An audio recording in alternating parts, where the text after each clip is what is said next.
accountable is a standard in real-time financial verification for both assets and liabilities that can be proved privately.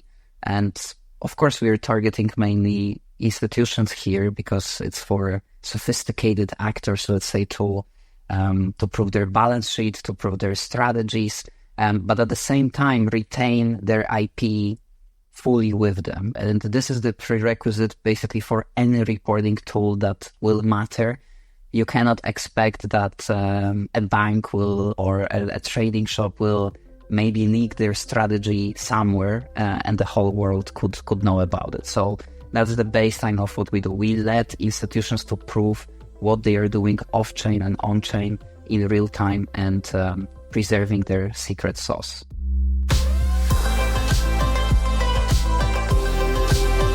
Welcome to the Edge Podcast. I'm DeFi Dad here with Nomadic. Today's show features Accountable, a new layer in DeFi infrastructure for real-time financial verification. So we've just wrapped the podcast with Accountable, and I've been sort of sitting here for a few minutes kind of ruminating on the discussion. And one of the things that just popped up into my mind, we didn't talk about this on the podcast, but this whole problem that Accountable's tackling takes me back to the Three Arrows Capital blow up. And if you're around at that time or paying attention, some of the emails back and forth between 3AC and the creditors that were shot back and forth were just absurd. It was like creditors checking in with 3AC during the meltdown and saying, hey, are you good? Do you got reserves? Are you okay? Are you solvent? And, just 3AC firing back like, yeah, we're fine.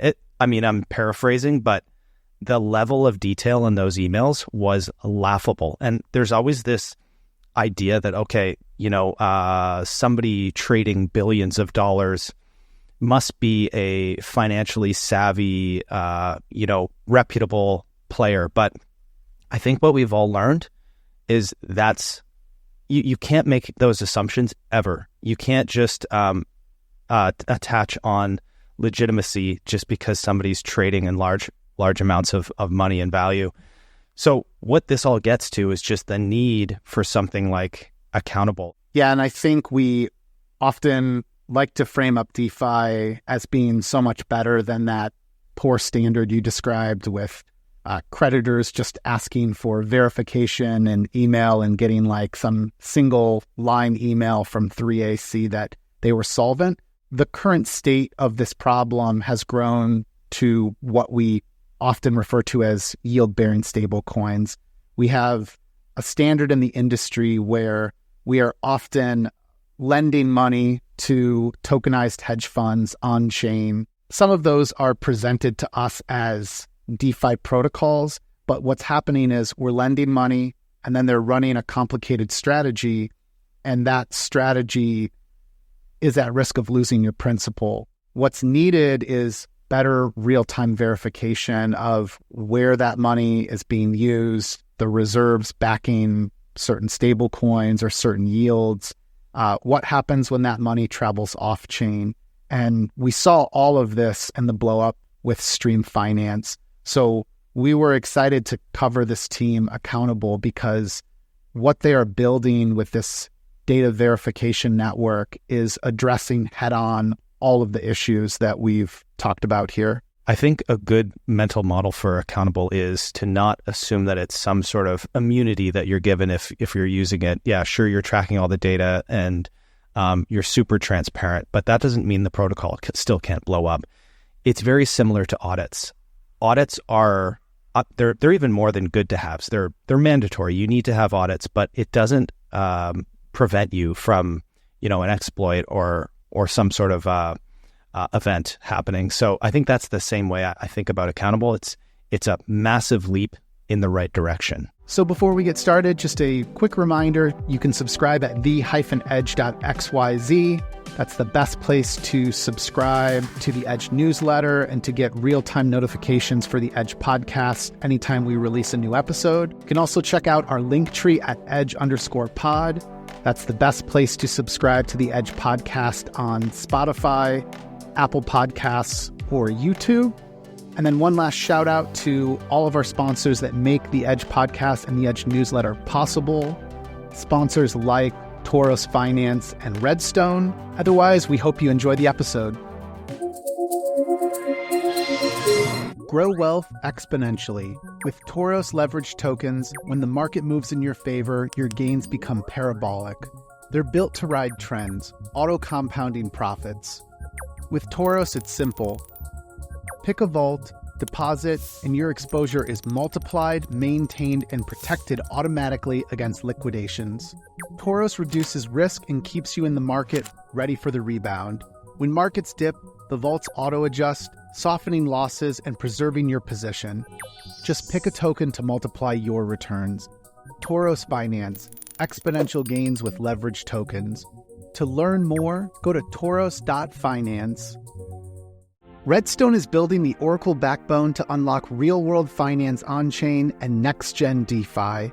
With modular gas-efficient feeds across over 110 chains, trusted by 170 clients, supporting over 1,300 assets, from value-accruing stablecoins, liquid staking and restaking tokens, to treasuries, private credit, and commodity tokens, REDSTONE delivers accurate real-time data where it matters most. The biggest platforms and protocols in DeFi today choose REDSTONE oracles, such as Athena, Securitize, BlackRock Biddle, Pendle, Spark, and Maple Finance. If you're building the future of finance on-chain, you need REDSTONE's leading modular blockchain oracle layer. To learn more, go to redstone.finance, and thanks to REDSTONE for supporting us here at the Edge Podcast and Edge Newsletter.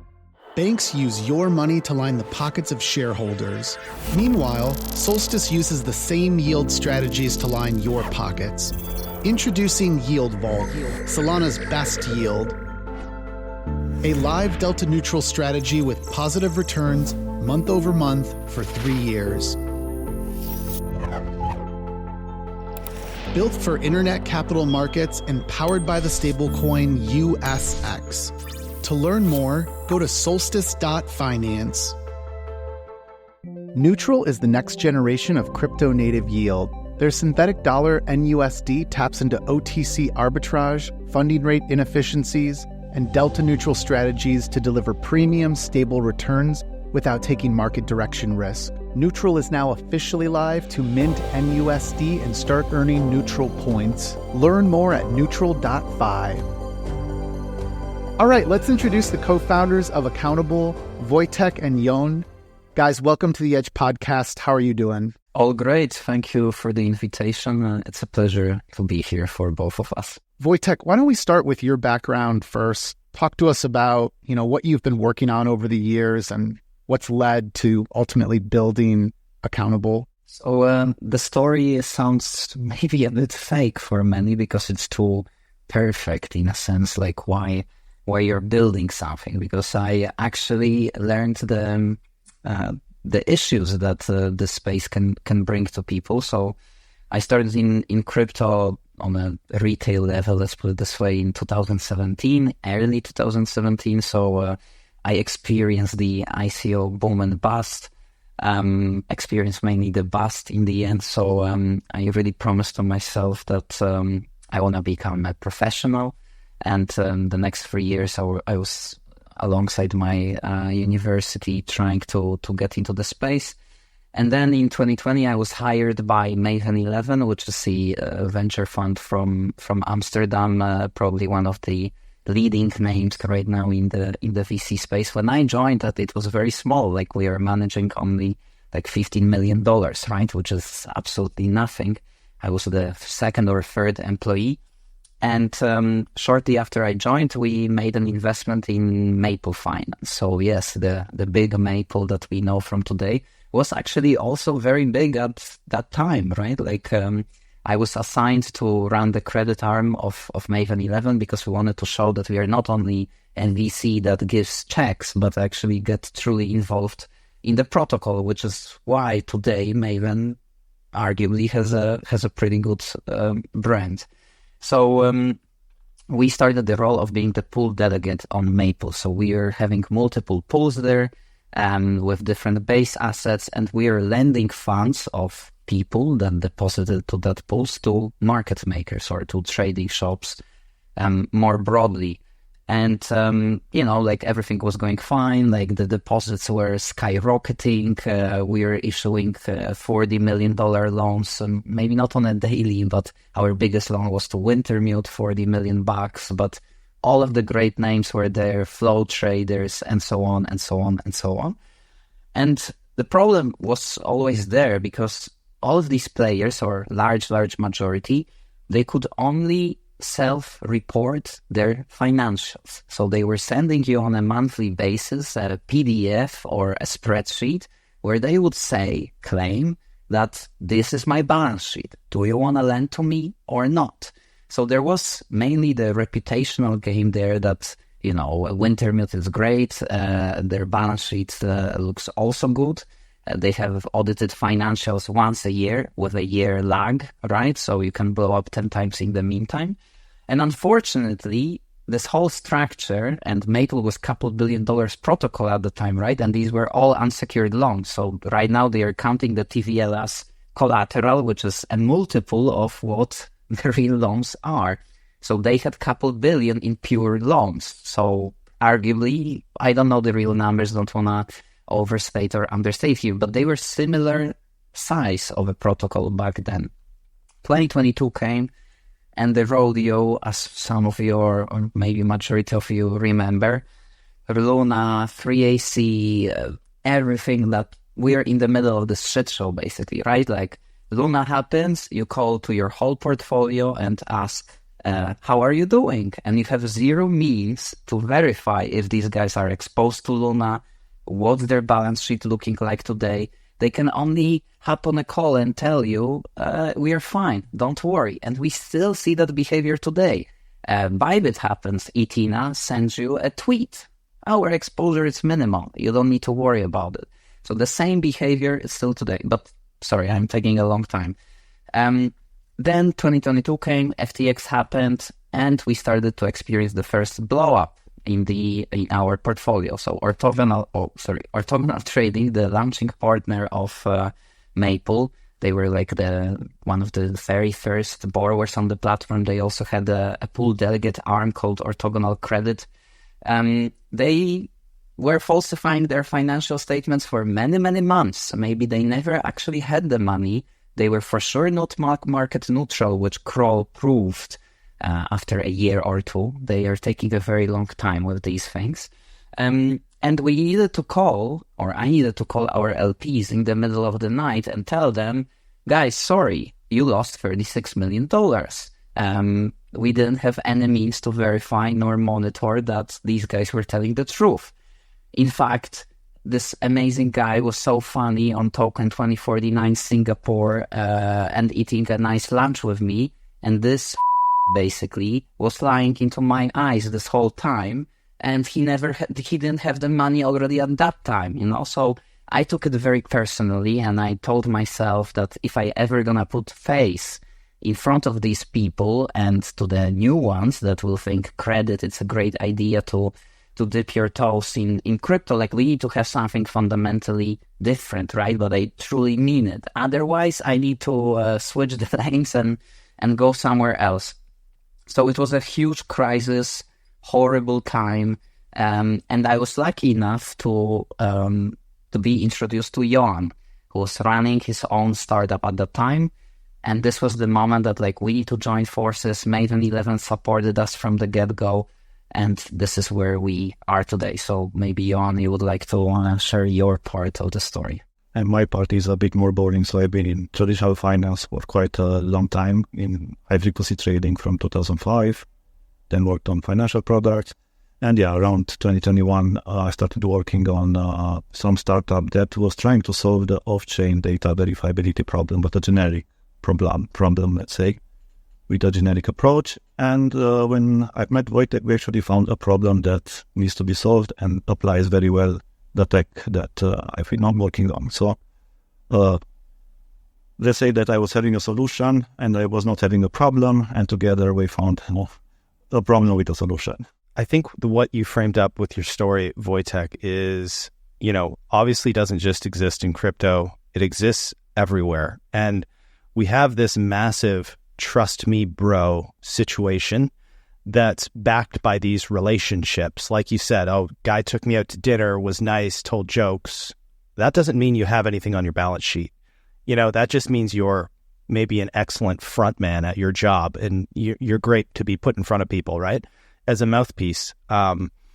So, okay, with that, let's get into the problem a little bit more. So you kind of defined the problem back then. It still exists, but what does the problem look like in today's DeFi industry? And what are the main solutions people are using right now? Yeah, so it's not great. Basically, almost nothing changed from the times I were describing. Only the model changed. So back in the days, we were actually truthful. This is unsecured lending or under-collateralized lending, right? Like you trust the counterparty. Somebody is supposed to do a DD. As you saw, we try to do DD, but if you rely on trust me bro document, right, you can do whatever DD you want, but you're still relying on somebody telling you the truth or not. What changed is that we stopped calling it unsecured lending. Unsecured lending, people claim it's dead. I see it differently. All of these yield-bearing stablecoins, right, they are wrapping their off-chain activity and in an on-chain token, and they give you that token for your hard-earned money. And they tell you, we gonna run some strategy, this strategy is gonna make performance, and we gonna give you a piece of that performance or large majority. But how is that different than unsecured lending? I can also mint a token, give it to you, and tell you that, oh yeah, give me some money, let's open a business, and let's go. So the model just changed, and it's actually so annoying. We call it yield-bearing stablecoins. What's stable about it, right? Like it's a tokenized hedge fund that promises you that they're gonna isolate some specific strategy, they're gonna run it on your behalf, but that's nothing more than unsecured lending. And the semantics changed, but the idea is exactly the same. Also, all of these exchanges, right? Like after FTX happened, everybody rushed to have so-called proof of reserves. There is nothing proven there in reality, and that's what we also gonna try to change, first with OKX that invested in us. But the proof of reserves for exchanges, broadly speaking, is that they claim that they have a pool of money. Let's say Binance says we have 100 billion, and then they give you an ability to check via Miracle trees, all of the cryptography, blah, blah, blah, blah, blah. Yes, you are part of this 100 billion that we claim we do, right? Like it's a joke. It's basically, patching things just to tick the box, something changed, but nothing changed in reality. So the status is that not many things has changed. Of course, we see a big waterfall of protocols of parties that are coming to us, for example, and want to get this transparency because it's being demanded by the market. With regards to other solutions, because you also asked for that. So proof of reserves concept existed already before. Oracles like Chainlink or REDSTONE, which, fun fact, we are working very closely right now, exist. But oracles are very simplistic. No offense, right? Like they are specialized in different things. Oracle can come, and if you give them a BitGo, let's say, or Binance API key, obviously not privacy preserving, they can take that key and see, okay, you have 100 BTC on this Binance account, and you minted 99 wrapped version of a BTC on chain. You are over collateralized. But if you talk about all of these structures that are 20 exchanges at the same time, running delta neutral strategies, doing OTC transactions like NEUTRL that you need to add a custom reconciliation process on top, parse the documents, verify the signatures, it's not the same game basically. So that's why both REDSTONE and Chainlink are today in large majority utilizing us for the proof of reserves, or as we call it, proof of solvency, because actually you want to prove that somebody is solvent, not that they have the money. That's another part that we'll talk about later.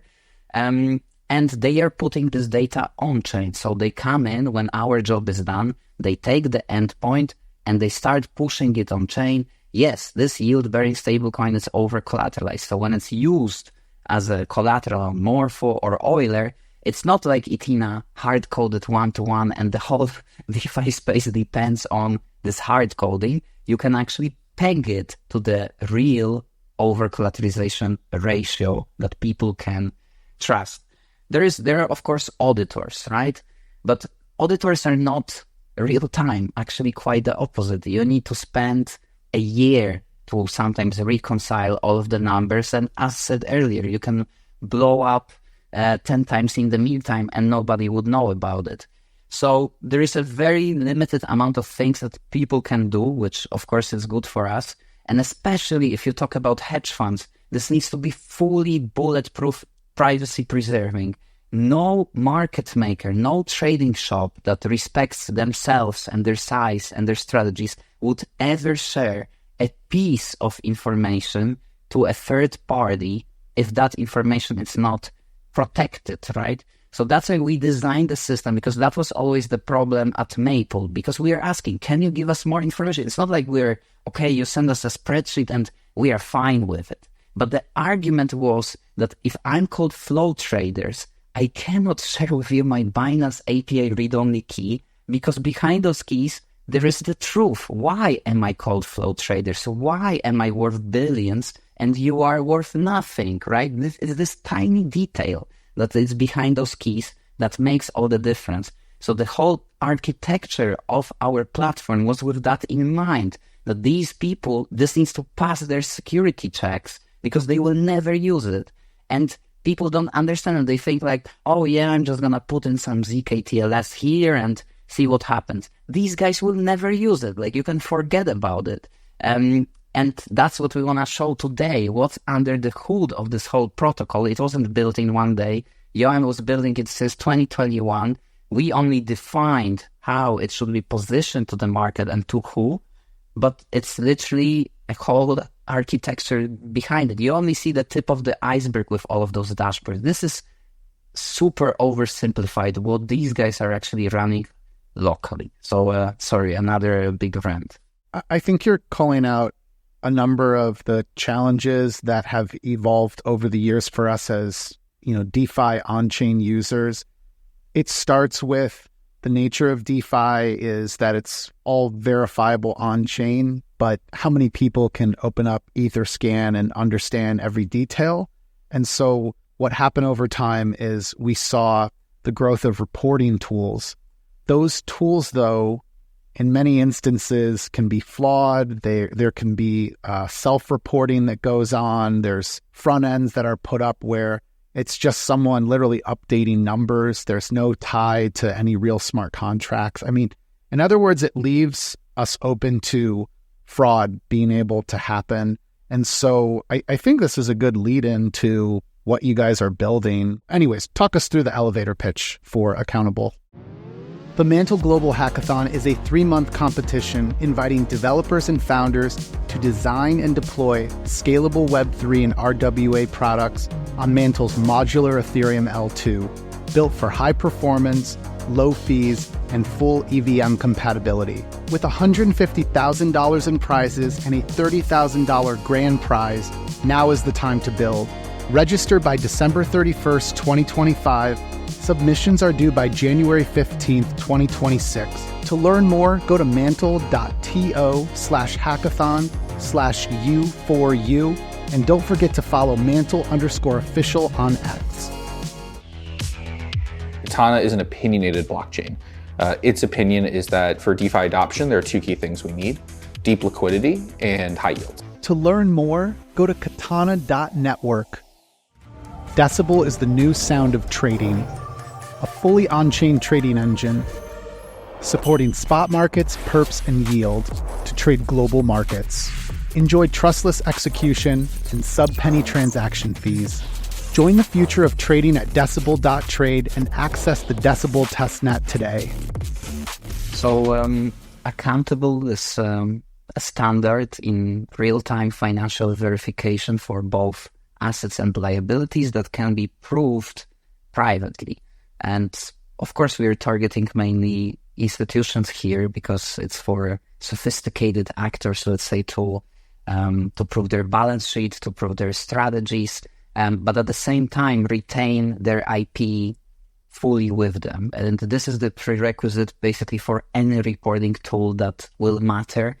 You cannot expect that a bank will or a trading shop will maybe leak their strategy somewhere and the whole world could know about it. So that's the baseline of what we do. We let institutions to prove what they are doing off-chain and on-chain in real time and preserving their secret sauce.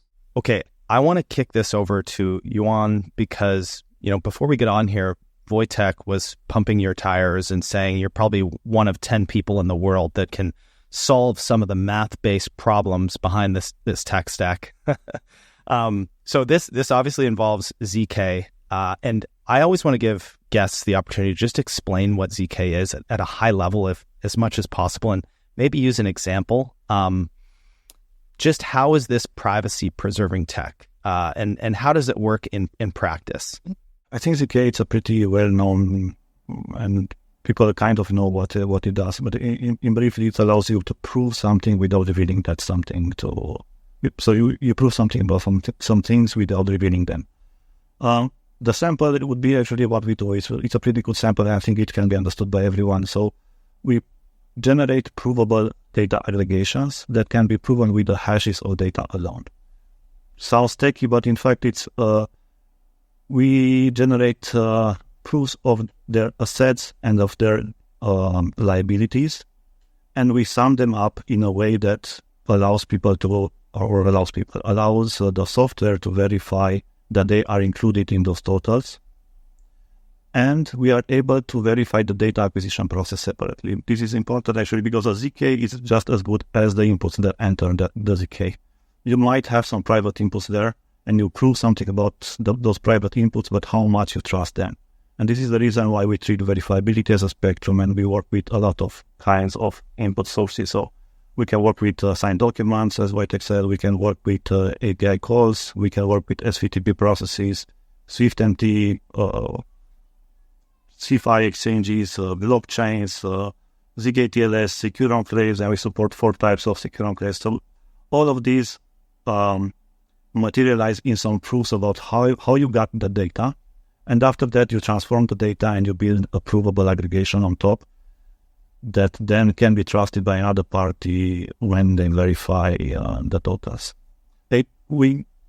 It's maybe a bit more to say here about how we build those aggregations and how we try to cover not only the assets, but also the liabilities part. Because Wojtek brought it at some point, you don't have to prove just that you have the money. You also have to prove that you do not have liability, you don't have other loans, and it's your money. And the way we do it is by creating a network in which our nodes communicate. Obviously, it's a private permission network where nothing leaves your infrastructure unless you allow it to leave. And all these checks are happening in a ZK fashion, meaning that no underlying information is revealed. And our way to reveal hidden liabilities is to check the loans or the liabilities that certain parties know about in a report that people generate. So as our network will grow and as more lambdas will join our platform, we actually also create this space where they can together create, let's say, not just take information, but also put information without revealing the underlying rates or underlying loan sizes, and together benefit from that information. So not being able to misrepresent your financial situation. So the network is here to, give you an ability to communicate with other people because you can share information privately that has been already proven. So let's say a borrower wants to prove something to the lender. Like back in the days, we would like to receive from the borrower information, let's say from Wintermute. But Wintermute, you're not going to share you like real-time information that they have money at multiple venues, exchanges, broker accounts, whatever. They cannot get that leaked to any other party. Only we should be able to see it. So that's why the network, it's used to pass this information, push it to the parties that deserve to see it in a privacy-preserving way. But the network is also there not to only take from it, not to only take the information out of it. It's also to contribute to it. So optionally, people can also, in a ZK way, as Jan said, so without revealing I lent to Wintermute $10 million at 10% rate, this liability for Wintermute gets created. And then if Wintermute goes to another lender and tells them, I have zero liabilities, they will be revealed as a person not that has a 10 million liability, but that a person that is misrepresenting their side of liabilities. So then the nodes of the lenders in an automated ZK fashion will say, what's up? Like, we know the liability was recorded. Wintermute is not showing you the truth without revealing what the truth is. So the power of the network comes when there is a lot of counterparties there. That's why we're trying to onboard as many as possible, because it's also for their own benefit. They will be able to see more. The ability for malicious partners to get away with something that is not on the network diminishes over time. So the liars gets exposed much faster, and they probably wouldn't even participate in such system because it's basically working against them. Every single party that we onboard, it's another check for any other party that they work with, and that is also on the network. So that's the background here. We have always operated under the assumption that everything should be transparent. When we're using DeFi, that's the power of understanding. If you're in a DeFi money market, where does the yield come from?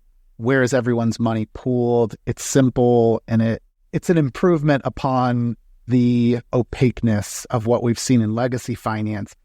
But there's also been a shortcoming to that, which is that we have no ability to run a strategy without our competitors, revealing that strategy or uncovering that strategy. And that's just not the way that traditional finance has worked. And I've long wondered, when would DeFi be able to allow for that sort of privacy or that sort of competition to play out? This is a part of it. We need the verification to understand, again, is a yield real? Does an exchange have the reserves that it claims to have?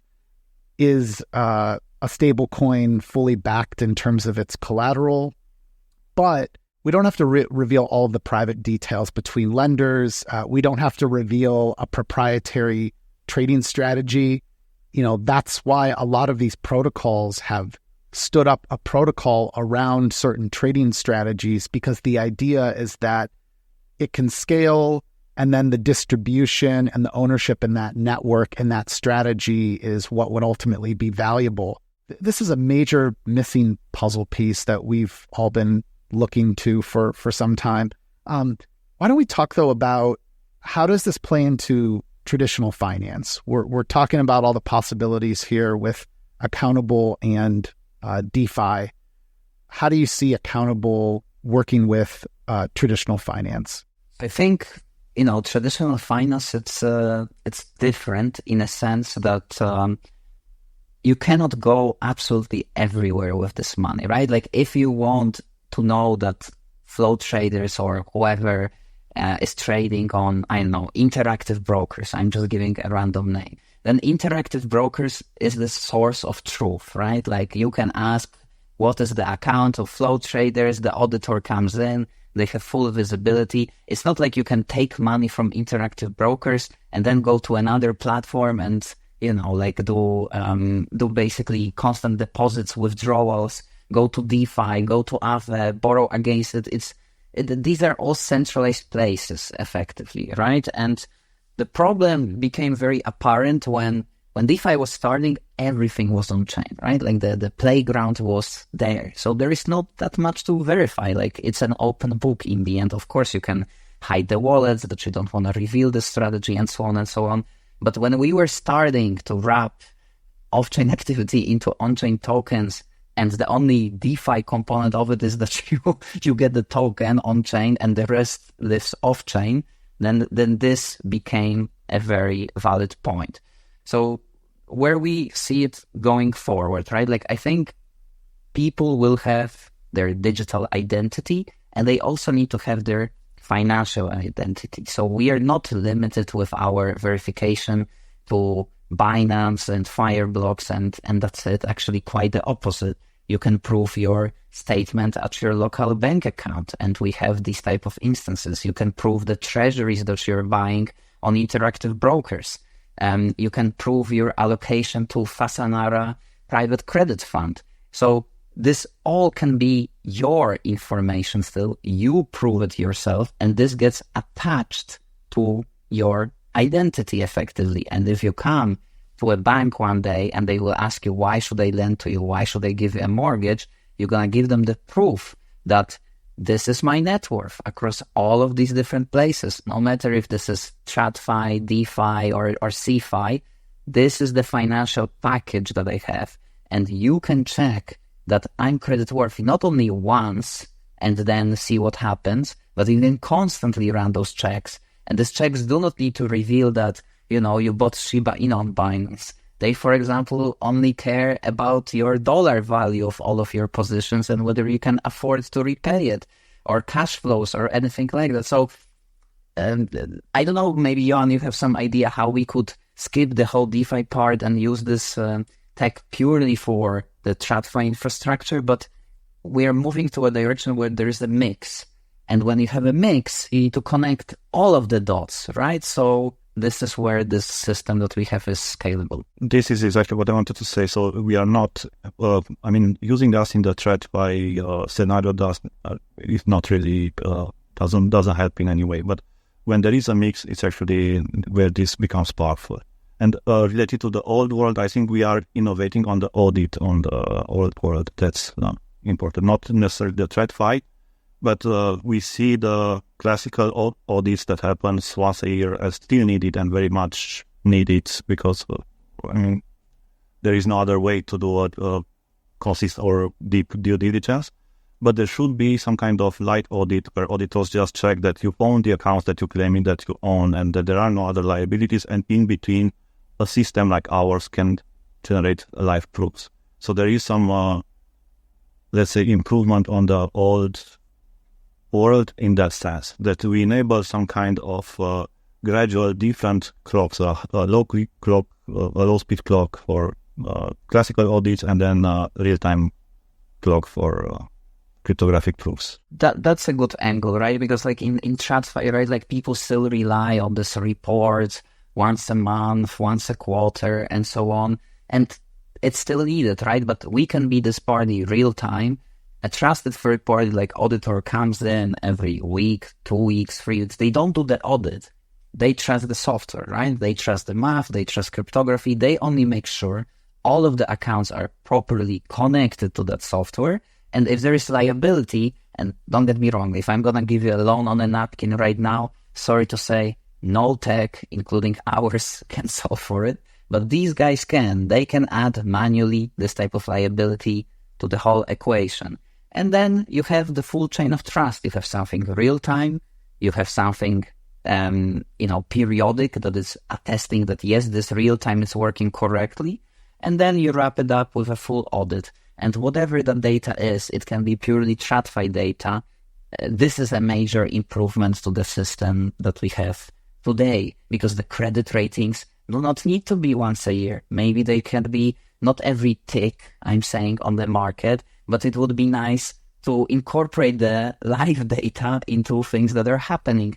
So I think this is the angle, that if we would kill the DeFi part and so on, this would be still valuable even for the TradFi folks to move to something real-time on the auditing side. Just to sort of put a bow on this conversation we've been having. So, we've been talking about the old world, the new world. So old world being legacy TradFi, new world on-chain DeFi. It's so clear and obvious that these are colliding. I mean, that shouldn't be even up for debate anymore. I was just looking at Larry Fink. He wrote another multi-page spread in The Economist talking about tokenization. He's been banging the drum for well over a year that tokenization is the next biggest thing, tokenization and RWAs. So clearly, real-world assets are coming on-chain. And like we've been talking about, there has to be a way to document them.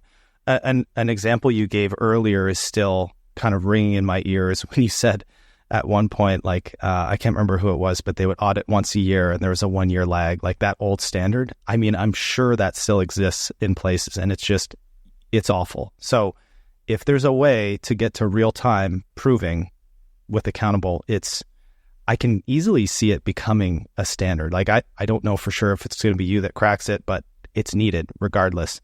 I want to take this opportunity to kind of get a little bit more into the products. We've been talking a lot about accountable, but what are some of these products? So the first one that stands out when we go to the website is this DVN, Data Verification Network. Maybe tell us just a little bit more about that. I'll go through a brief description and then maybe Wojtek picks up and continues from there because so at the base level we have the data verification network, which was mentioned before, but is very important that it runs on premises to various parties. So we do not see the data, we do not see their API keys, we do not see anything. They prove the data themselves. And how we do that is by deploying a lot of cryptographic primitives with the purpose of attesting to the highest level possible the data acquisition and then building the trusted aggregations on top. And in order to do that, we build our own connectors to a lot of venues. And those venues are, again, banks, CeFi, TradFi, ONCHAIN, literally anything that moves, document signing, and so on. We build the connectors and we trust our connectors. And then we put those in secure enclaves. And we use NEUTRL if in AWS, SEV if in Google Cloud, SGX, so doesn't matter. We adapt to their infrastructure. The purpose being that we do not want them to be able to crack our code and reverse engineer the code or to do man-in-the-middle attacks. Then we use other techniques like certificate pinning in the secure enclaves or zk-TLS to make sure that the API data retrieval cannot be faked. And the end goal is to get to signed APIs. We believe that the whole world will move towards that. I see zk-TLS as an intermediary hack to solve in a convoluted way a problem that can be solved easily by the data source by providing some hashes and signatures.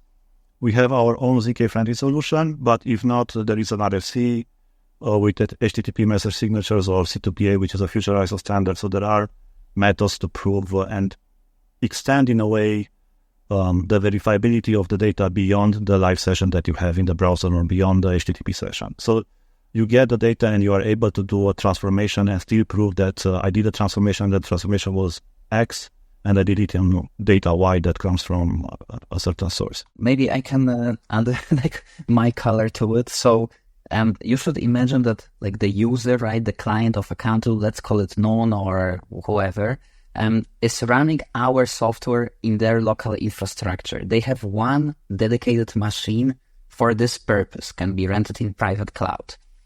They install the software themselves because this is the extreme, right? If you are a trading shop, you don't want anybody in your even infrastructure. What about sharing API keys with somebody, right? We sometimes don't install the software ourselves. The teams, the DevOps is installing it themselves because they need to make sure that nobody is stepping on their turf. So the software is on that machine, right?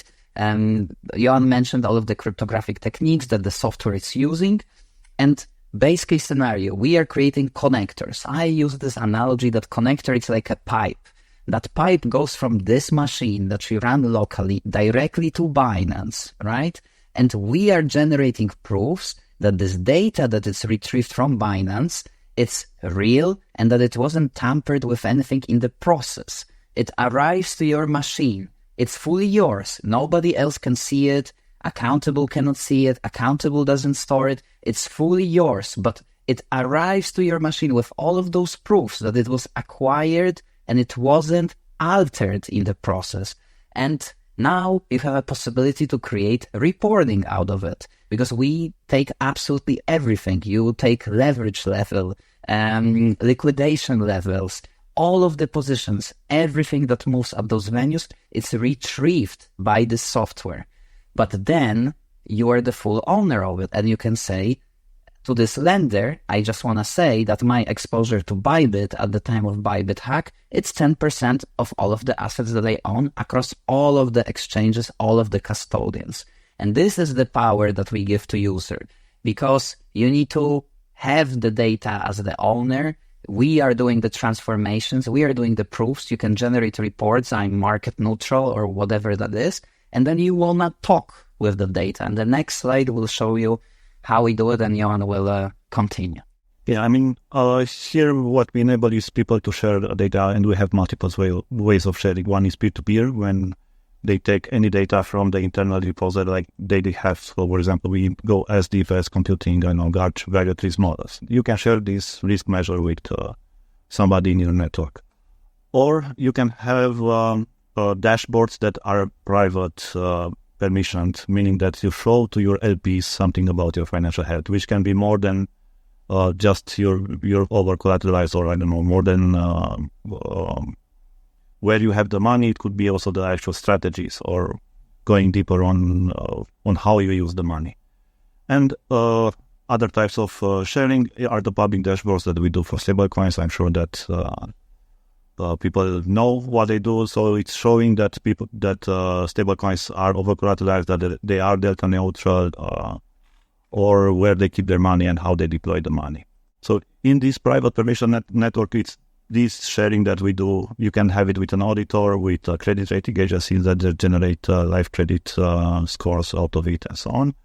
But the most important part of this network is the liabilities discovery. So this is the reason why we actually wanted to create the network. Having peer-to-peer communication, yes, it's great, but actually revealing hidden liabilities is something that is not currently doable. And that's also the big difference between us and the oracles, right? Like, oracles keep the information isolated. So they tell you, yes, they are over-collateralized. That's it. But you cannot take that information, repackage it into something completely different, and talk to another party that wants to hear completely different thing, right? It's not an information that can move, be incorporated everywhere. So oracles, give me your keys and I will tell you that you have the money, you have the dashboard, tick box, yes, you have the money. But if you want to talk, if you want to create a language out of this data that it's first proven, you have the network for it. There is no other way around it. And we are lucky maybe that,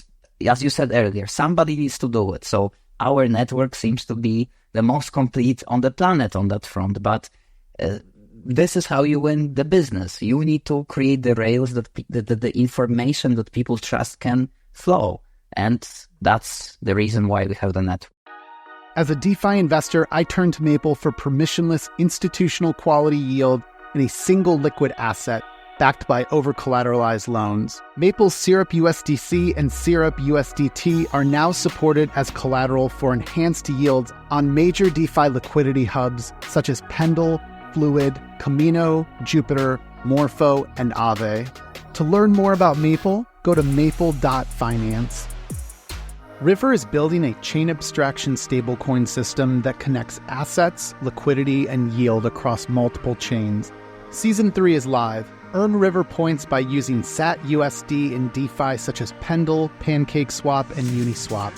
Stake River points to accumulate more or convert points to River tokens whenever you like. To learn more, go to river.inc. Hey folks, I want to tell you about our sponsor Gearbox, the protocol that reimagines on-chain lending. With Gearbox, you can access 10x credit across DeFi or lend for passive yields with single asset deposits and no impermanent loss. Users can access leverage to margin trade, stake, farm, and more. To learn more about Gearbox, go to gearbox.fi.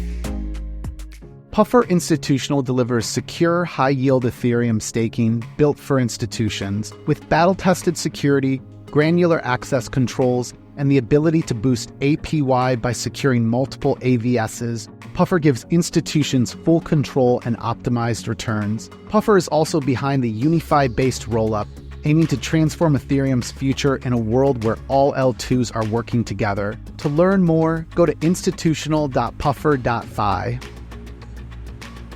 Guys, can we talk about two examples that have been top of mind for us with Proof of Solvency?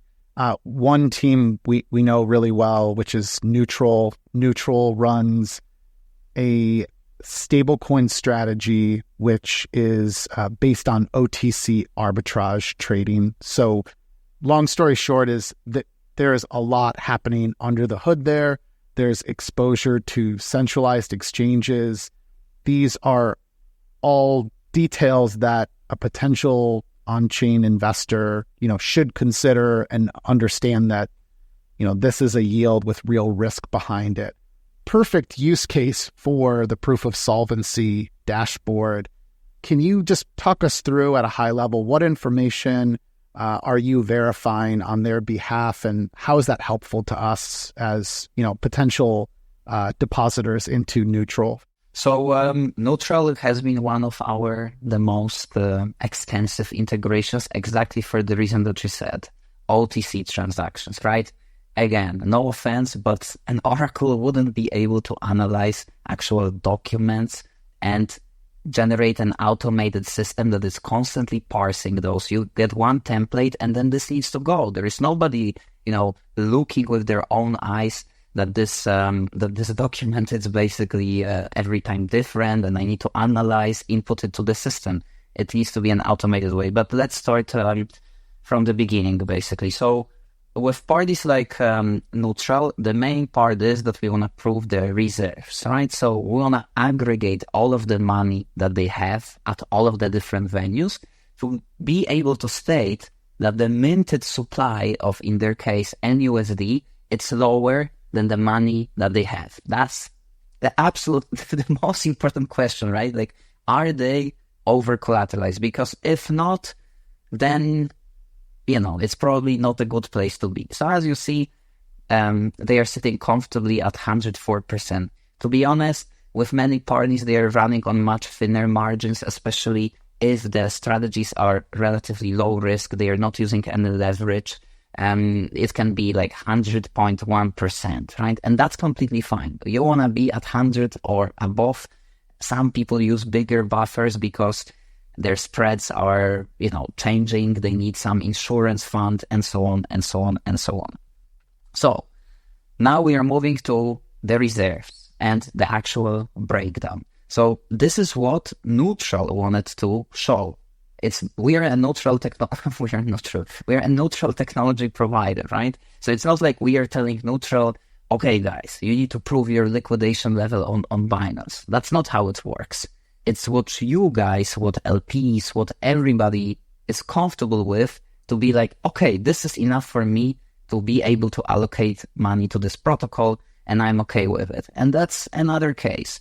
So as we can see, there is Fireblocks on which there is 107 million and we are verifying directly from the source. We have, of course, the connector to Fireblocks that there is money there. In fact, NEUTRL could show you what exactly they have there, right? What are the assets, in what amounts, what are the breakdowns? They can show you historically how these breakdowns were changing. This is what the platform can do. It's almost the market will decide for people like NEUTRL what they need to show.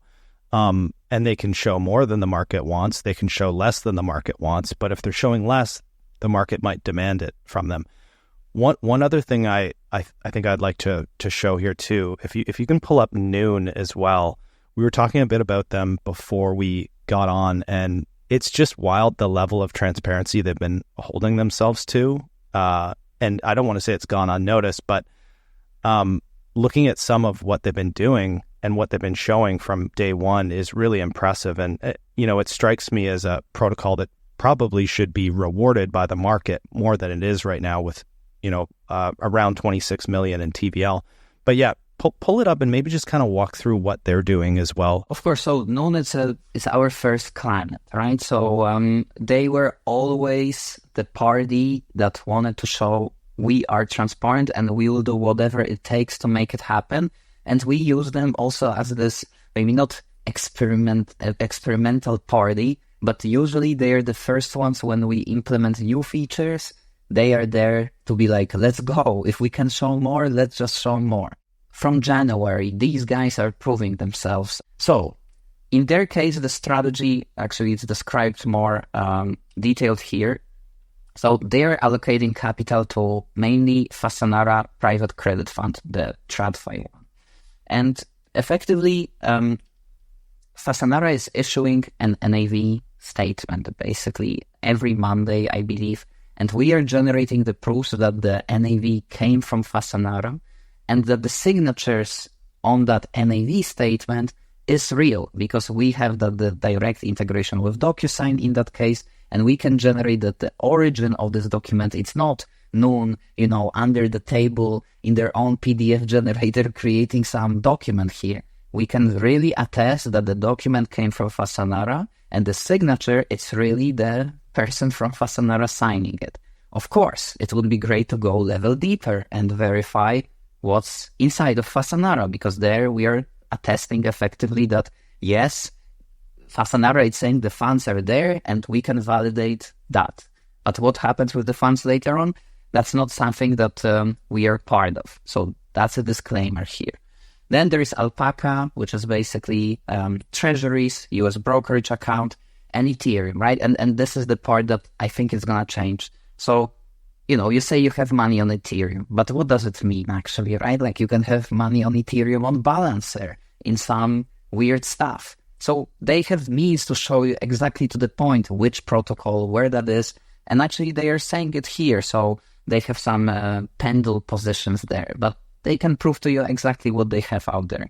So this is very powerful chart. You want to see the track record. You want to see that everything is consistent, that they never went under during the last year. And again, you have the underlying proofs, even including ZKTLS. So that's why I'm saying none, it's always the first on something. ZKTLS, it's arguably a higher verifiability level attached to the data than pure connectors or connectors plus secure enclave. So none did absolutely everything. They got a credit rating, used the ZKTLS. This costs money, guys. Like, it's not for free, just, let's add it, right? Like, they are spending a lot of money on it. And not only that, I don't see it here, but they also insured their DeFi positions with Nexus Mutual, right? Like, so in terms of safety and everything that they're doing, they did absolutely everything. So you've got this B2B layer, which is the verification network, which you're selling to other businesses and protocols, but there's kind of like an emerging B2C play here too. You're almost kind of vertically integrating yourself with this Vault as a service and then this Yield app. Maybe one of you can speak a bit more to that. And of course, Noon is involved in this as well, being kind of your guinea pig with everything, it seems like. But yeah, speak more to the Yield app side of things. Yeah, so like we always wanted to create a place which is like a menu, right? So I feel like a lot of protocols have this tendency that either you follow their steps and either you follow their structure or you get lost. And we always felt that you need to give to people as many options as possible, and especially an ability to customize it the way they want it, such that you can create a deal. So back in the days on Maple, for example, there were some parties that were saying, if you're going to have a revolving credit facility, then we have such a deal. We just need to wrap it up fast. We'll have 100 million in liquidity coming any second. And of course, it's not like you can create a revolving credit facility on chain in a matter of couple of days. So we took an approach here that our protocol, like the on-chain part, is very modular. So we can create basically any type of structure that any type of institution or the counterparty that wants to run and adapt to it easily, relatively easy. And we always thought that we want to create a marketplace for verifiable yield opportunities, because right now it's a thing. I hope in the future it will be like with smart contracts. You don't say this is a marketplace for protocols with a smart contract audit, right? Like you assume everybody has it. But right now it's still like, wow, they have a verification. They are proving they have the money, right? Like, I hope this will become one day mandatory. And of course, I hope that will play a big role in this adoption. So the verification is the foundation of everything we do. If you have the verification, it's like a door that you can pass and you can explore and other things. And Vault as a service is this modular Vault infrastructure where you can customize your financial product, be it lending, open term, fixed term, KYC, accredited investors only, permissionless, collateral, no collateral. It's a menu, a bit like Conduit, right? You go to them and you say, I want a layer 2, or I want a layer 3, I want Celestia, I don't want Celestia, right? Like, you build your stack. Your financial product is a stack, mandatory to have the verification basically baked into that. And then you can be part of our marketplace, the yield up that is for verifiable use only. You can also just use the verification. You can just use the vault infrastructure and use it as a white label solution. But then if you don't have verification, you can't be part of the yield up that is for verifiable yields only. In general, I want to stress that it's an extension of our business. It's to make the adoption of the verification faster, to give people not only the edge that I'm verified, but I can also create straight away a financial product that people can trust. And you can do it all in one place. So guys, can you tell us more about what vaults are live? Yeah, so we have first 2 vaults. We did like our soft launch, I would argue, because the majority of ammunition is coming a bit later. So the first vault that we launched ever, where history was made, was together with our partner MU Digital, which is Asian private credit, for which we are also releasing, of course, Proof of Solvency. There is no other way around it.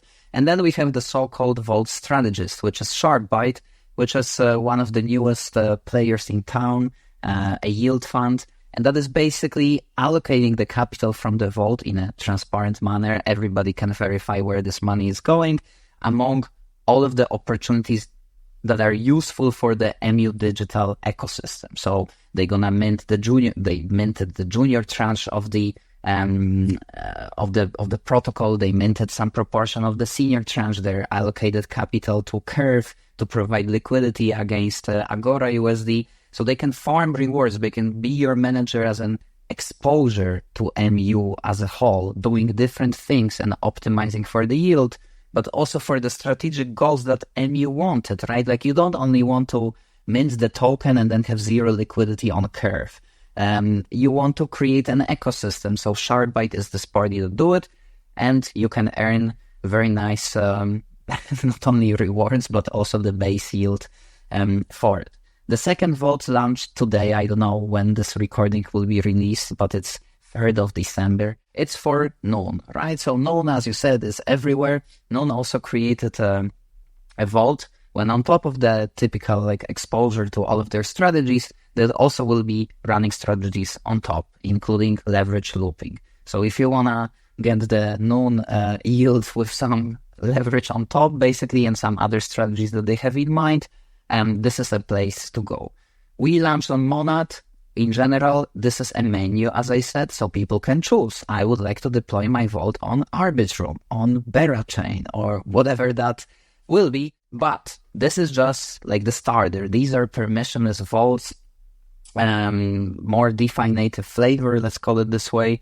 We are onboarding several really like tier 1 financial institutions where we will try to rebuild the old model of what I was doing, for example, at Maple, right? Like lending to tier 1 people, but this time not only self-reporting that they are great guys, but also utilizing this network to prove to LPs that you can trust me with your money. I'm doing a good job here.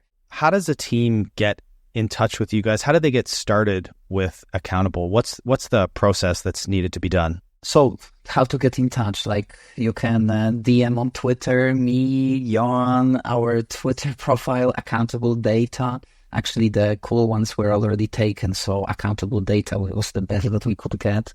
There's multiple ways on the website itself, accountable.capital. I see the lack of consistency in naming, but sorry, we are focusing on the tech. There are a lot of type forms that you can fill in that you would like to join the data verification network, or of course the vaults as well. This is the best way. Or you will for sure find somebody that knows us, so we can also go through the word of mouth. Then in terms of the installation, right? Because like people think like, okay, how do I install such software, right? It's probably relatively heavy to do it. And then I said before, like, you basically need to give us one machine dedicated in your infrastructure. No crazy specs, actually low specs. We install the software for you if you don't want to do it yourself, or one DevOps engineer, junior engineer guy, 1 hour to 2 hours max with our to-do step by step. So it's basically just let us install the software if you want to do it very fast. you cut our access from that moment. You connect all of the accounts. We build for you the dashboard simultaneously if you want that, if you want some sort of public dashboard. And we had onboardings like with Unitas, for example, that end-to-end 24 hours. For somebody like Galaxy, where we were tokenizing a CLO strategy, that of course took much longer because Ioan was first grilled by all of the security guys there for 10 people on one for weeks sometimes. So it's a spectrum, but I would say majority of onboardings, especially those yield-bearing stablecoins that are not absolute top of the top market makers or tier 1 financial institutions, it's literally 2 to 3 days. And the work is mainly on our side to make sure that the numbers are correct, that the reconciliation is there, and to build for you a very good looking dashboard, of course, with the designs that you want to follow. And we just execute the orders basically. So it's not a big deal. On the vault side of things, first you need to be verified if you want to be part of the platform, of course, but then, we just do some KYC, KYB on the vault manager. Of course, we can be also selective, right? Like, in the end, people will always blame us that somebody blew up on our platform, even though, for context, we are not running any strategies. We are a neutral infrastructure provider. We give you smart contracts, we give you verification, but we are not a party here. But still, I remember at Maple days that people blamed Maple for the blow up in our pool, right? That orthogonal trading went down. That was mainly on Maple, like on us, of course, as well, but on Maple mainly, even though Maple was an infrastructure, right? So that's why we need to be selective, and then you can deploy your set of smart contracts, curate the vault completely, the way you want it. We add the verification to it, and you have a financial product live in a matter of, you know how it is with legals and everything. It's going to take a couple of days, but that's basically it. One other question. How does Accountable make money? So the verification, it's SaaS-like business model. So we basically charge people based on number of data sources. So we have several packages, and that involved integration with an Oracle like Chainlink or Redstone, the dashboard. We now don't probably go through the whole pricing here, but basically a data source is Binance. Binance with 50 sub-accounts is still one data source. Ethereum as a chain with 5 DeFi protocols on it, it's one data source. So we operate like that. This is the model for the verification. There's no onboarding fees. You basically pay monthly subscription. We want to have as many users as possible, so don't be shy. The pricing is actually, I would argue, I know everybody could say that, but it's very, very reasonable because we only care about getting you guys on the network such that you all can experience better data and live and sleep better at night. So these prices will change also at one point. Don't get me wrong.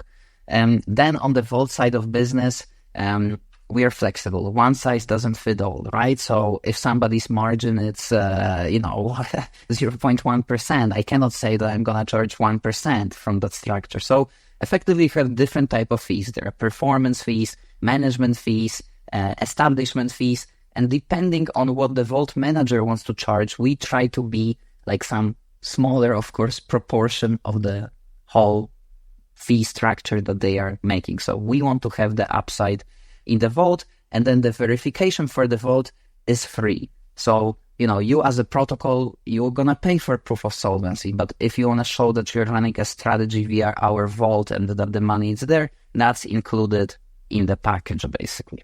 Guys, I think this is probably a great place for us to start to wrap up. So first, I want to remind our listeners they can learn more about Accountable by going to accountable.capital. They can follow Accountable Data on Twitter. You can also follow Wojtek's personal handle. It's VVOJTEK_P, and we'll put that into the show notes so you can easily find that.